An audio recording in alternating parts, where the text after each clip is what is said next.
في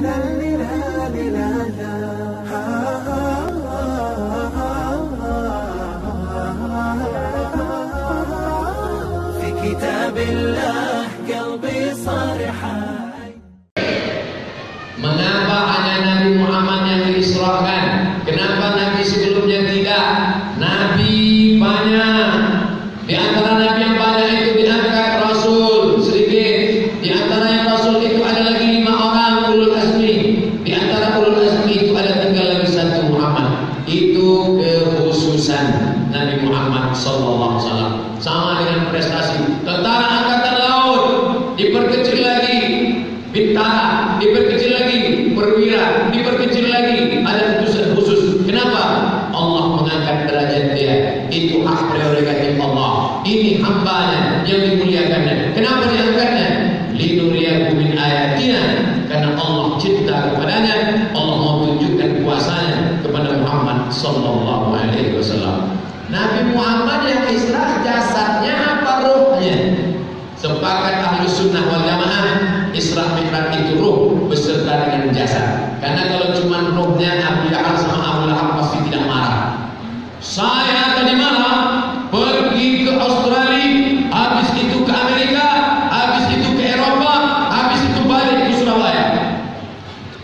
Tapi ruh saja, jamaah nggak marah. Ya maklum, sama mimpi dari mana. Dan ketika saya berkata, saya dengan roh saya, disitulah baru orang mengingkari. Makanya mereka ingkar karena Nabi Muhammad roh dan jasadnya mengalami Isra dan Mi'raj. Ada peristiwa apa di kota Makkah sehingga Nabi diisrakan? Waktu itu Nabi mengalami suasana sangat sulit. Sampai tahun itu disebut dengan Amul Husni. Tahun Husni, sedih. Tempat bergantung ada 2. Paman Abu Thalib, istri Khadijah. Abu Thalib meninggal, Khadijah meninggal. Tempat bergantung tidak ada lagi. Akhirnya Nabi pergi ke Taif. Mudah-mudahan orang Taif menerima dakwah. Orang Taif melempar Nabi pakai batu, pecah tumit Nabi, terompak kainnya basah. Berdoa di salah satu bukit. Ya Allah, ilaika asku dha'fa quwwati wa qillata ilati wa hawani bainan nas. Hanya Engkau saja tempat aku mengadu, ya Allah. Aku susah. Ini pelajaran penting. Kalau kita sedang jatuh, jangan putus asa. Istri meninggal, paman meninggal, diusir orang, dilempar pakai batu, tapi dia tidak sedih. Dan ketika itu dia sedang jatuh sejatuh-jatuhnya. Rupanya Allah mau mengangkat derajatnya setinggi-tingginya. Makanya ibu kalau sedang jatuh jangan sedih. Bapak sedang terpukul jangan sedih. Sabar, Allah akan mengangkat derajat setinggi-tingginya insyaallah. Amin. Bagaimana cara menjaga iman dan selalu bertakwa dalam menghadapi dunia modern, Pak Ustaz? Bagaimana cara menjaga iman dan selalu bertakwa dalam menghadapi dunia modern, Pak Ustaz? 1. Bagaimana cara menjaga iman? 1. Sering-sering melihat orang sakit. Karena dengan melihat orang sakit kita jadi syukur pada Allah. Aku sehat, selama ini tidak bersyukur. Otak sehat, mata sehat, telinga sehat, jantung sehat, paru-paru sehat, buah pinggang sehat, lutut sehat. Kenapa tidak bersyukur? Kenapa tidak beribadah? Keluar dari pengajian ini langsung ke rumah sakit. Kalau security-nya nanya, mau lihat siapa Pak? Semua yang di rumah sakit ini mau lihat. Kedua, lihat orang mati. Kalau nampak ada bendera warna putih, mampir, buka penutup wajahnya. Lihat, ini orang dulu perkasa. Kalau bicara lantang, tapi sekarang dia sudah mati di menghadap Allah. 3, berjamaah. Alhamdulillah, jamaah tempat bapak ibu bekerja. Dunia dapat, gaji dapat, dunia dapat, kedudukan dapat, akhirat dapat. Saya kalau sudah dapat WA dari saudara-saudara kita yang bekerja di luar negeri, menangis membaca WA-nya. Ustaz, kami sholatnya di WC. Loh, kok sholat di WC? Karena supervisor perusahaan kami tidak memberi kami izin sholat. Saya masuk ke WC, saya bentang kain, saya sholat di WC karena saya takut kepada Allah. Ustaz, gimana saya sholat? Tiap hari saya menyuci babi karena majikan saya nyuruh saya nyuci babi. Gimana Pak Ustaz? Saya bilang sebelum kerja kamu ambil botol, isi tanah, cuci dengan air, isi botol, campur tanah. Nanti kamu cuci tetap karena kamu kerja di situ, nggak ada kerja lain daripada mati. Maka nanti kalau mau sholat kamu cuci tangan 6 kali pakai air biasa, cuci sekali dengan air tanah. Habis itu kamu baru sholat. Setiap hari kamu harus menyamak tangan kamu karena menyentuh binatang haram. Ada saudara kita, anak bangsa kita yang begitu susah bersyukur Bapak Ibu. Maka bandingkan hidup kita dengan orang lain, berjamaah.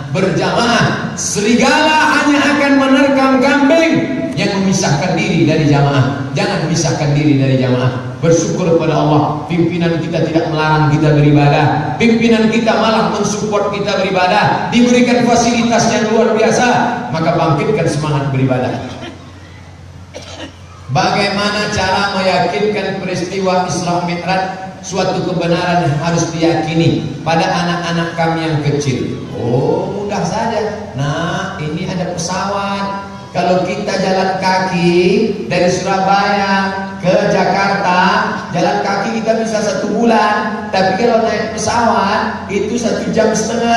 Tapi kalau naik Buraq kecepatannya 300.000 km per detik. Maka anak-anak pun bisa menangkap rasional itu. Apa bukti dalam kehidupan sehari-hari? Kalau seorang sudah meyakini dan mengambil Isra Mi'raj, ada perubahan. Alhamdulillah Ustaz, sejak mendengar ceramah Ustaz Somad, suami saya banyak perubahan. Sebelumnya suka nonton dangdut, sekarang nonton ceramah Ustaz. Bahkan suami saya nonton ceramah Ustaz sampai jam 2 malam, sampai gak sholat subuh. Berarti perubahannya belum. Baru hanya sekedar merubah tontonan, belum merubah tuntunan. Alhamdulillah Ustaz Somad, istri saya sejak mendengar ceramah Ustaz tidak lagi ngerumpi ngomongin orang, dia diam aja. Tapi tangannya nggak berhenti. Belum ada perubahan. Alhamdulillah Ustaz, Ibu Anu sejak pulang umroh orangnya jadi penyabar. Bapak Anu sejak pulang haji, dulu orangnya pelit. Sekarang sejak pulang haji ada perubahan Pak Ustaz. Dulu nyumbang 2.000, sekarang 2.500. Apa hukumnya jika kita bantu orang tua, saudara kandung kita, tanpa sepengetahuan istri kita? Ini nampaknya yang nanya ikatan suami takut istri. Jika istri tidak mengizinkan, bagaimana solusinya? Bapak, Ibu punya 5 hak terhadap bapak. Bapak punya 5 kewajiban terhadap ibu. Apa yang 5 itu? Kasih makan, pakaian, tempat tinggal, pendidikan, perhatian. Kalau bapak tidak memberikan yang 5, ibu bisa menuntut ke pengadilan agama. Karena bapak-bapak sudah membaca perjanjian sirat ta'liq. Jika saya tidak memberikan ini kepada istri saya, lalu kemudian dia datang ke pengadilan agama, maka jatuhlah salah satu kepadanya. Ibu banyak yang tidak ingat waktu suami membacakan ini saat akad nikah. Kenapa ibu tidak ingat? Karena saat suami membacakan itu, ibu sibuk selfie. Padahal itu sudah dibacakan. Selama bapak sudah beri yang 5, makan bapak beri, pakaian bapak beri, tempat tinggal bapak beri, pendidikan, perhatian, maka selain daripada itu bapak mengatur perbelanjaan. Tapi kalau kurang, maka bapak akan dituntut di hadapan Allah Subhanahu wa taala. Seandainya saya punya jodoh yang menurut saya baik, apakah baik apabila saya menceritakan masalah saya yang buruk, atau apakah lebih baik saya biarkan menjadi masa lalu? Jujur, saya merasa tidak baik dengan masalah saya. Masalahnya apa? Ada masalah yang bisa diterima laki-laki, yang kamu pacarku yang ke-21. Mungkin kalau ada detektor jempol, badan pilih udah jempol semua di sini. Kata suami, gak apa-apa, aku lebih daripada itu. Tapi ada yang tidak bisa diterima oleh semua laki-laki. Ini disebutkan dalam kitab fikih sunnah Said Sabiq. Ini syarata bikran. Kalau laki-laki itu mensyaratkan istrinya harus perawan, maaf. Kalau suami itu mensyaratkan istrinya harus perawan, fawanan saiban, ternyata setelah menikah tidak perawan, falahul fashu, maka laki-laki itu punya hak untuk fasah. untuk membatalkan pernikahan. Itu diatur dalam kitab fikih. Maka perempuan yang punya masa lalu gelap, kalau contohnya seperti ini, dia harus mancing laki-laki itu cerita. Ah, bang, yang my boyfriend, kira-kira gimana kamu kalau menikah istrimu nggak perawan? Apa kata dia? Apalah arti sebuah keperawanan? Aku bisa menerima wanita bagaimanapun dia, yang penting hatinya. Nah, kalau begitu tipe modelnya, misalnya kau cerita. Tapi kalau ketika kau pancing, gimana kalau dapat ini? Ku bunuh langsung tuh. Tembak dia langsung. Jangan. Ingat, kejahatan terjadi bukan hanya karena ada niat dari pelakunya, tapi juga karena ada kesempatan. Waspada. Menjadi nazar saya ketika saya merasakan mendapatkan jodoh untuk saya. Apakah Allah menciptakan seperti Fir'aun, Abu Jahal? Memang sudah skenario Allah yang tidak mungkin menjadi orang baik. Ada masanya kita bisa memilih, ada masanya kita tidak bisa memilih. Al-insan, manusia, bainal musayyar, antara wayang yang dibelok-balokkan oleh sang dalang ke kiri, ke kanan. Tapi ada masanya dia bisa berjalan sendiri. Saya menjadi orang Riau, menjadi orang Melayu Sumatera, bapak menjadi orang Jawa, ibu menjadi orang Banjar, bapak menjadi orang Makassar.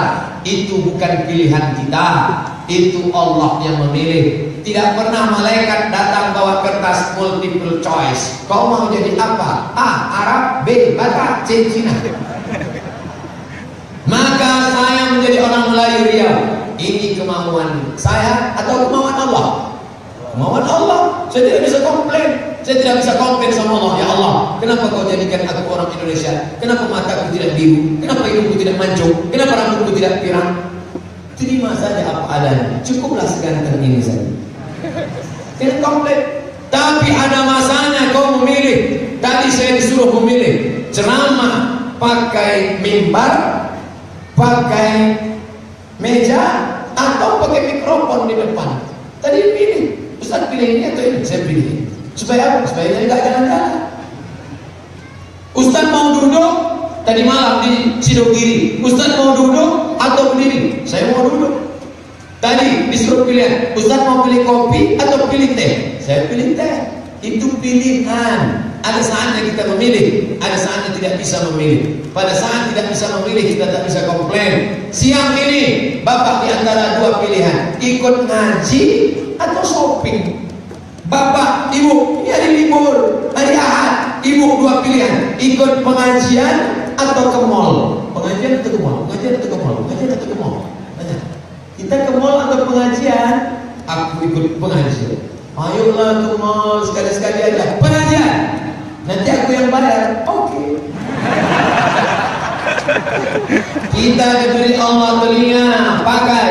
Diberi Allah mata, gunakan. Diberi Allah tangan, gunakan. Maka kita berada di antara dua pilihan. Wa nafsin wa ma sawwaha, jiwamu dan penciptaannya. Fa alhamaha fujuraha, ada jalan yang buruk. Wa taqwaha, ada jalan baik. Dua jalan diberikan Allah. Bapak dulu memilih antara ikut TNI atau tidak, antara ikut TNI Angkatan Darat atau Angkatan Laut, Angkatan Udara atau polisi atau CPNS atau BUMN.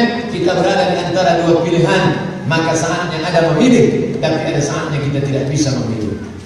Semoga selalu dalam lindungan Allah. Amin.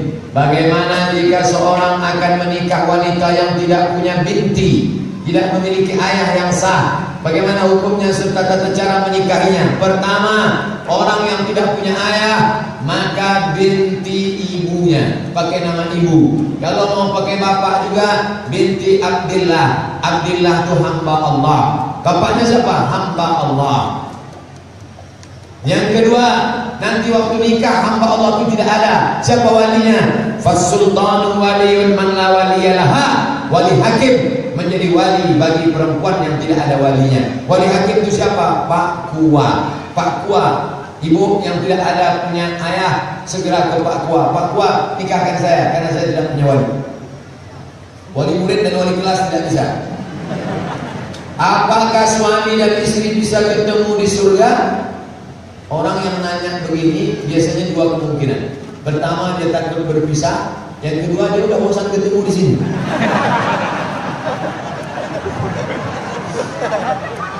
Kita lanjutkan, tadi masih saya potong. Apakah suami dan istri bisa ketemu di surga? Karena saya hanya ingin dengan suami saya saja. So sweet. Saya belum jawab, tepuk tangan. Datanglah seorang kulit hitam memeluk Nabi erat, laki-laki, nangis. Kenapa kau meluk saya? Kulit saya hitam, saya miskin, saya budak, hamba saya susah. Belum tentu saya bisa bersamamu nanti di surga ya Rasulullah. Kata Nabi, almar'u ma'aman ahab. Orang akan bersama dengan siapa yang dia cintai. Orang akan bersama dengan siapa yang dia cintai. Kalau ibu tulus mencintai bapak, bapak sayang kepada ibu karena Allah, kalian akan tetap bersama. Masalah pergi duluan itu terserah masing-masing. Apa kata si bapak? Aku mencintai ibuku, kau pun mencintai aku, jangan takut. Masalah mati siapa duluan terserah kamu. Kamu duluan, aku belakangan boleh. Atau kita balik, saya belakangan, kamu duluan. Cuma beda nomor kloter aja. Ibu jangan takut ditinggalkan bapak, karena yang dia cinta sayang di dunia, di akhirat pun dia akan bersama juga dengan ibu nanti insyaallah. Bagaimana cara kita menyikapi perilaku lawan jenis yang chat kepada kita? Chatting, browsing, launching, surfing, diving. Itu kan termasuk salah satu mendekati zina. Bagaimana caranya untuk menolak chat? Jangan chat lagi dengan saya. Udah gitu aja. Jangan lagi chat dengan saya sudah hijrah total. Kalau mau kirim pulsa 2 giga. Saya banyak ditanya orang masalah-masalah agama. Yang kirim pertanyaan macam-macam. Saya mampu menjawab, saya jawab. Yang tidak saya jawab. Tidak melakukan kontak pribadi. Jangan tanya namanya siapa, tinggalnya di mana, anak siapa. Khawatir nanti. Ingat, setan tidak pernah mengajak ayo berzina, ayo berzina, ayo berzina. Tidak. Tapi setan punya 6 langkah. Nasratun, pandangan. Setelah pandangan, fabutisamun, smile. Setelah senyuman, fasalamun, assalamualaikum, selamat pagi. Setelah salam, fakalamun, hai, boleh diminta nomor. Setelah sehello, famau'idun, janjian, bisa ketemuan. 6, faliqa'un. Kalau sudah ketemu makan siang, apa kata pepatah Inggris, no free lunch, tak ada makan siang yang gratis. Na'udzubillah. Oleh sebab itu hindari. Jam 12 malam orang nelpon saya, assalamualaikum Ustaz Somad. Salah sambung. Nelpon lagi, Ustaz Somad, kamu kenapa? Saya berzina Ustaz. Maaf, saya berzina. Sama siapa? Sama mantan. Kok bisa ketemu? Saya cari di FB. Akhirnya ketemu gambarnya. Terus saya minta temenan. Habis itu confirm. Habis itu kirim-kiriman nomor WhatsApp. Habis itu ketemuan. Habis itu boleh minta gambar suamimu. Gantengan aku ya. Nah, akhirnya terjadi apa yang terjadi. Kalau sudah begini bagaimana? Tidak ada jalan lain kecuali mandi tobat. Mandi tobat itu gimana Pak Ustaz? Seperti mandi wajib. Maaf, basah semuanya. Basah semua ya. Mana yang duluan basah Pak Ustaz? Terserah. Kalau mandinya di tepi laut, kepala duluan. Satu.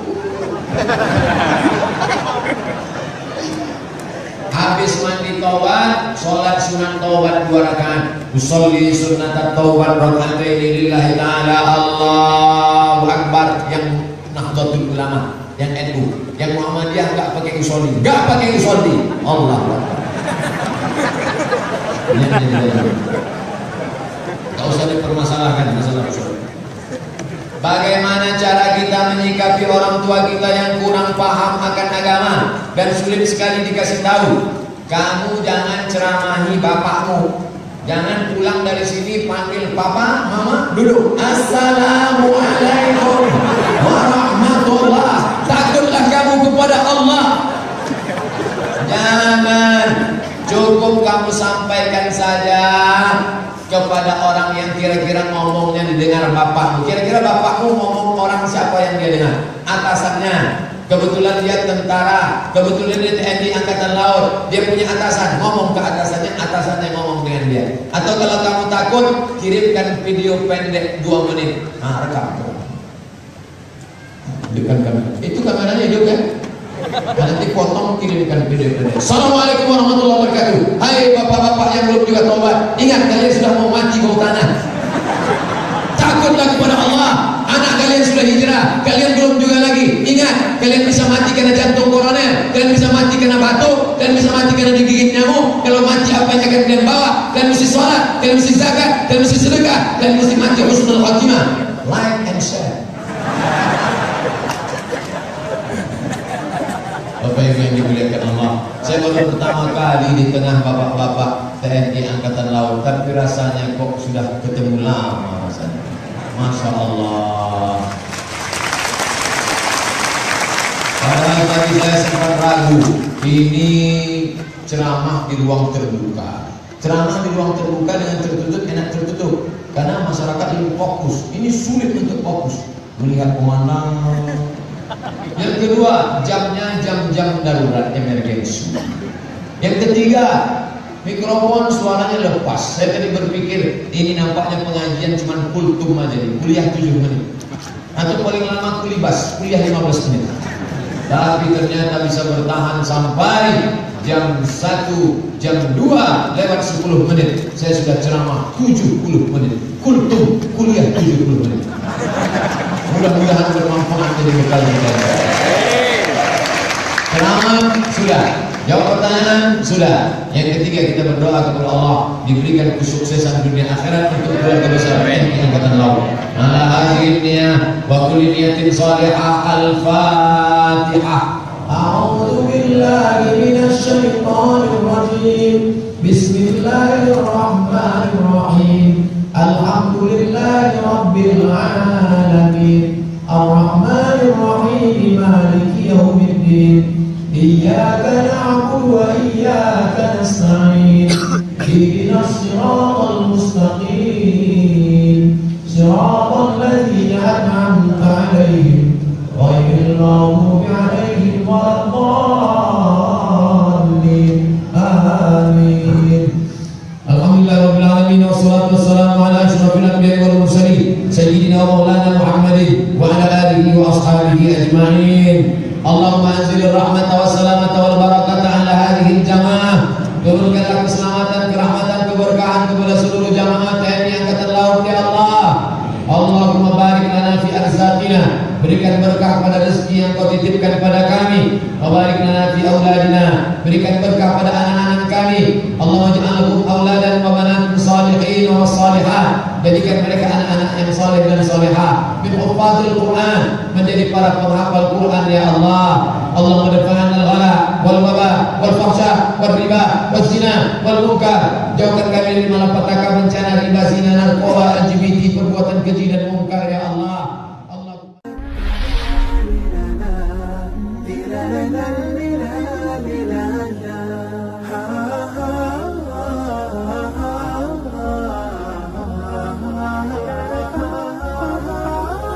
في كتاب الله قلبي صار حال